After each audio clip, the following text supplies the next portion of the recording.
I think that white people are committed to being villains in the aggregate, right? The real sort of issue here, and I've heard people sort of say it, is one, I think that white people viscerally fear. It's not that white people don't know, right, what they have done. They know.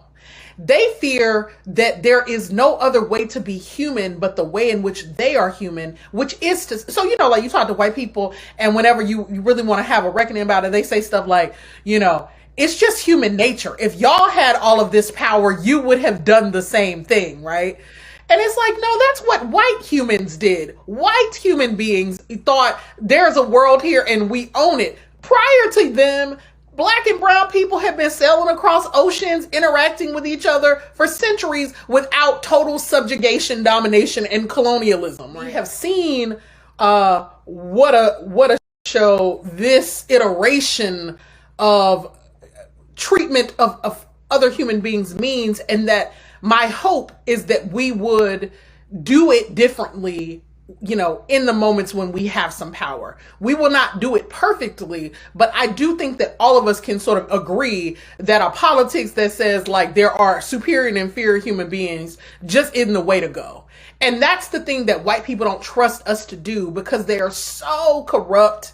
Their thinking is so morally and spiritually bankrupt about power that they can't they fear viscerally, existentially letting go of power, because they cannot imagine that there's another way to be. It is either that you dominate or you are dominated. And isn't it sad that is spiritually who they are, and that they can't imagine a sort of more expansive notion of the world? The thing I want to say to you is we got to take these motherfuckers out. But we can't say that, right? We can't say, I don't believe in a project of violence. I truly don't. Because I think in the end that our souls suffer from that. And I do think that some of this is a spiritual condition. So here is where I land most days about white people. And I actually have been helped in this by thinking about indigenous people, right? See, part of the challenge around whiteness is that it totally skews our view of everything, right? I gave this TED talk about this some years back, and one of the reasons I was trying to think about it is the world didn't start when white people arrived in America and tried to tell all the rest of us how things were going to go. There were people out here making worlds, Africans and indigenous people being brilliant, and, libraries and inventions and, vibrant notions of humanity and cross-cultural exchange long before white people showed up being raggedy and violent and terrible and trying to take everything from everybody. And that's really important, because if we believe that history starts for us when white people drag us to these shores, then we can never get outside of the notion that this is going to be our existential struggle.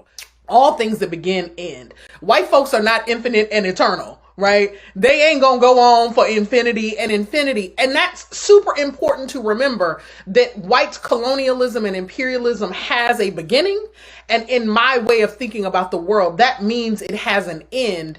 And so part of what we are trying to do is to imagine what are the steps that we must take to get to the other side of this very inconvenient epochal interruption of Black and indigenous world making.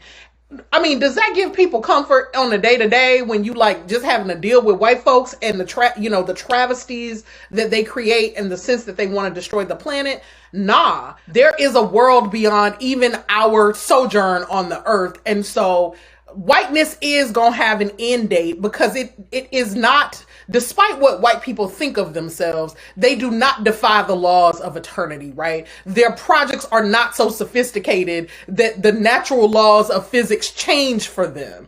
And when we sort of humble them humble our own understandings of whiteness, it seems like the biggest giant that we face. But in the end, right, it is what I like to say is, Black folks were out here for centuries and centuries and millennia doing all kinds of wonderful things, and probably some up things too, but whiteness is largely an inconvenient interruption. And so we then get to ask ourselves, so why am I here in this moment of it?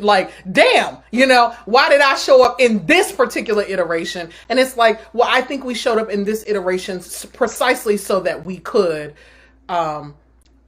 help to figure out an end and a way to the other side of this, gargantuan historical tragedy that is white supremacy.